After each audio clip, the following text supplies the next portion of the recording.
안녕하세요. 말씀을 품고 말씀을 살아내는 바이블 1189 211번째 날, 오늘은 여호수아 18장입니다. 어제 17장에서 특별한 대우를 요구하며 더 많은 땅을 요구했던 요셉의 두 지파에게 그렇다면 너희가 저 험한 숲을 개척해보라고 도전하는 내용을 봤는데요.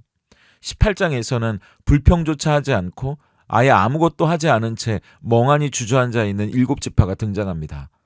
가나안 땅에 들어오긴 했는데 이제 목표나 방향을 잃어버린 채 영적인 무기력증에 빠져버린 사람들이에요.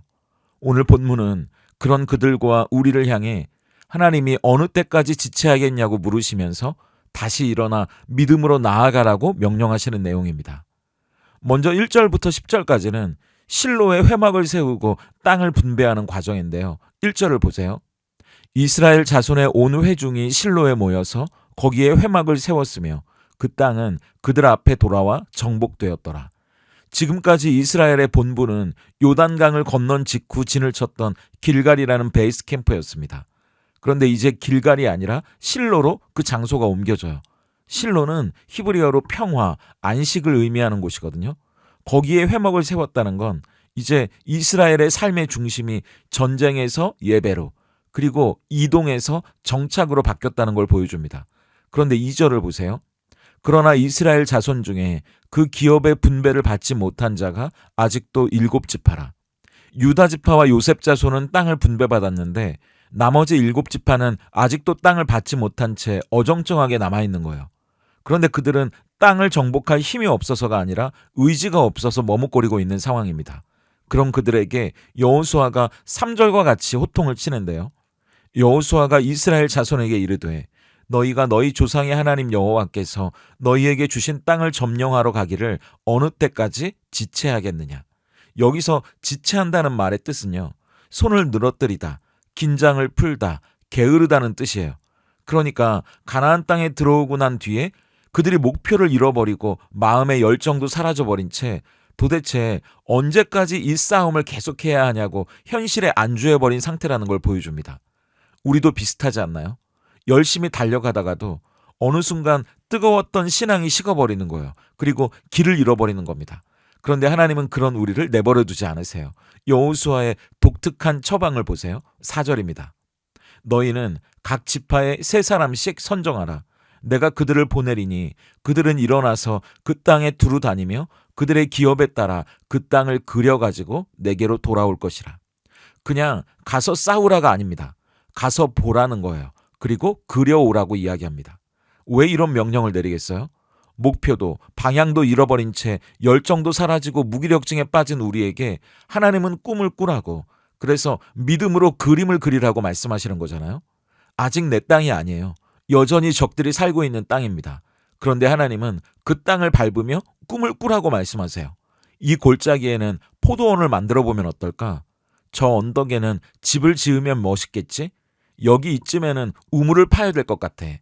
방문을 열고 나와서 주신 땅을 밟아도 보고 공기도 마셔보고 직접 눈에 담을 때 막연했던 꿈이 나를 살아나게 하는 거고요. 다시 달려갈 힘을 얻는 겁니다. 믿음은 막연한 기대가 아니에요. 믿음은 하나님이 주신 약속을 내 삶의 현장에서 구체적으로 꿈꾸는 겁니다. 여러분의 삶을 위해, 그리고 자녀를 위해, 일터 가운데 가정을 위해, 교회를 위해 기도의 지도를 그려보세요. 하나님, 우리 자녀가 이런 자녀가 되기 원합니다. 내 사업장이 선교의 기지가 되게 하시옵소서. 꿈꾸는 걸 막연하다고 생각하지 마세요. 하나님이 우리를 교회 안에 머물러 있지 않고 세상으로 보내시고 일주일간 살게 하시는 이유는요, 거기서 하나님이 주실 것, 하나님과 함께 개척해 나가야 할 땅이 무엇인지 꿈꾸라고, 열심히 땀 흘리라고 우리를 파송하시는 거 아닙니까? 은혜는 예배당, 실로에서 받지만 하나님의 역사는 땅을 두루 다닐 때 우리가 있는 그 삶의 현장에서 일어납니다. 지금 여러분이 계신 땅을 정탐꾼의 눈, 하나님의 눈으로 밟고 바라보세요. 그리고 예수님과 함께라면 어떤 변화가 있을지 꿈을 꿔보실 수 있다면 좋겠습니다. 그때 10절의 결과가 저와 여러분의 것이 될 거예요. 여호수아가 그들을 위하여 실로의 여호와 앞에서 제비를 뽑고 그가 거기서 이스라엘 자손의 분파대로 그들에게 땅을 분배하였더라. 그리고 이어지는 11절부터 28절까지는 베냐민 지파가 받은 땅에 대한 설명이 나옵니다. 11절을 보세요. 베냐민 자손의 지파를 위하여 그들의 가족대로 제비를 뽑았으니 그 제비 뽑은 땅의 경계는 유다 자손과 요셉 자손의 중간이라. 베냐민은 이스라엘의 막내입니다. 그런데 그들이 뽑은 땅의 위치를 보세요. 남쪽에는 가장 강력한 유다 지파 형이 있고요. 북쪽에는 가장 영향력 있는 에브라임 지파 형이 버티고 있습니다. 땅의 크기도 작아요.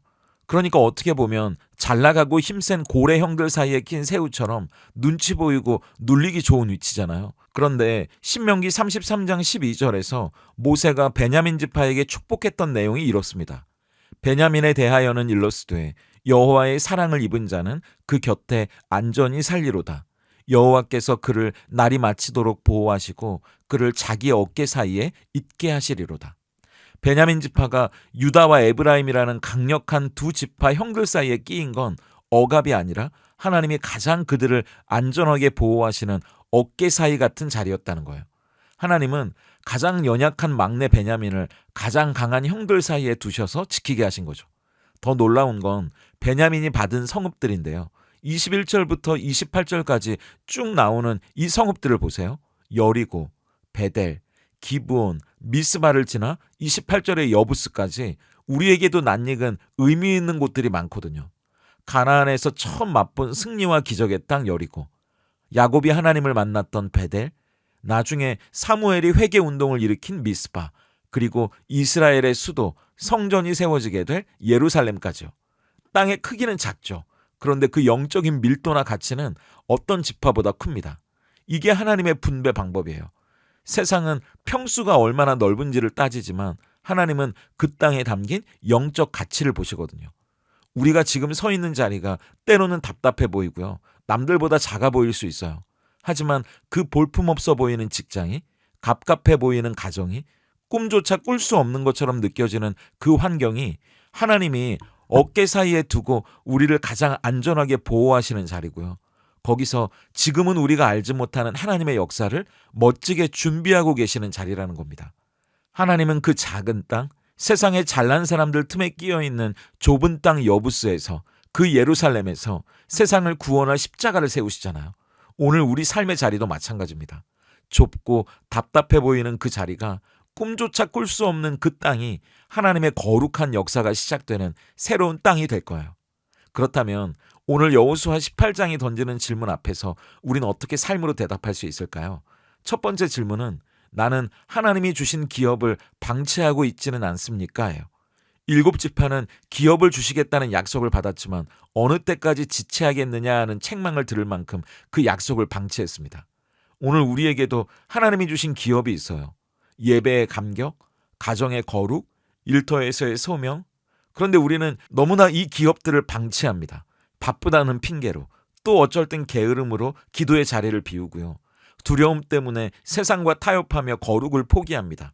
그런데 하나님은 일어나라고, 가서 그 땅을 밟으라고, 경작하고 지켜내라고 말씀하세요. 혹시 우리 가정에 텔레비전과 스마트폰이라는 가나안 문화가 주인 노릇을 하고 있지는 않습니까? 직장은 그저 돈 버는 수단일 뿐 선교적인 사명은 잃어버린 채 방치되고 있지는 않나요? 나중에 여유 생기면 하겠다는 그 지체함이 하나님이 주신 기업을 황폐하게 만드는 이유입니다. 오늘 믿음의 눈을 들어 방치된 그 기업을 다시 측량해 보세요. 그리고 기도의 쟁기를 들고 묵은 땅을 기경하는 겁니다. 일어나 움직이는 우리에게 하나님이 땅을 주실 거예요. 두 번째 질문은 나는 막연한 믿음이 아니라 구체적인 꿈을 꾸고 있습니까? 해요. 여호수아는 7지파에게 가서 그 땅을 그려오라고 이야기합니다. 막연하게 바라보고만 오라고 하는 게 아니라 구체적으로 그 땅을 밟고 측량하고 기록하라는 거예요. 우리 신앙생활도 마찬가지입니다. 하나님, 제 자녀가 학교에서, 일터에서 빛과 소금이 되게 하시고 이런 친구들을 만나게 하시고 이런 은사를 발견하게 해주세요. 구체적으로 꿈을 꾸고 믿음으로 그려가며 기도하는 겁니다. 하나님, 제 일터가, 제 사업이 사람들을 섬기고 선교적인 열매를 맺어가는 하나님의 꿈의 장소가 되게 해주세요. 구체적으로 꿈꾸는 거예요. 꿈을 꾸고 믿음의 지도를 그릴 때 하나님은 그 지도를 가지고 나아온 우리에게 가장 좋은 땅을 분배해 주실 겁니다. 이제 2026년이에요. 새로운 한 해를 맞이하는 우리에게 하나님은 일어나라고, 꿈을 꾸라고, 믿음으로 바라보라고, 지도를 그려보라고 말씀하십니다. 그리고 그 땅을 주실 거라고 약속해 주세요. 그 약속이 저와 여러분이 받을 땅이 될 겁니다. 함께 기도하겠습니다. 우리보다 앞서 행하시며 우리의 기업을 예비하시는 좋으신 하나님 감사합니다.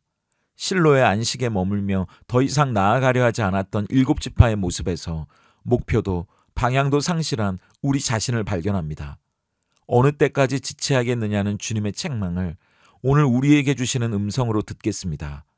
여러 가지 삶의 이유가 핑계가 되어 믿음의 행군을 멈추고 손을 늘어뜨리고 있었던 우리를 긍휼히 여겨주시길 기도합니다. 이제 다시 일어나 믿음의 눈을 들어 하나님이 주신 땅을 바라보게 하시고 구체적인 기도의 지도를 그리며 삶의 현장으로 나아가는 용기를 주시옵소서. 베냐민 지파처럼 우리 삶의 자리가 좁고 답답하게 느껴질 때도 있었습니다. 세상에 잘난 사람들 사이에 끼어 있는 것 같고 내 몫이 너무 초라해 보일 때에도 이것이 하나님의 실수나 우연이 아님을 이제 신뢰합니다. 우리를 하나님의 어깨 사이에 두어 보호하시는 사랑임을 깨닫게 하시고 비록 작아 보일지라도 그곳이 하나님의 역사가 시작될 곳이라 믿고 감사함으로 그 땅을 경작하게 하시옵소서. 우리의 형편을 아시고 가장 좋은 것으로 채우시는 예수님의 이름으로 기도드립니다.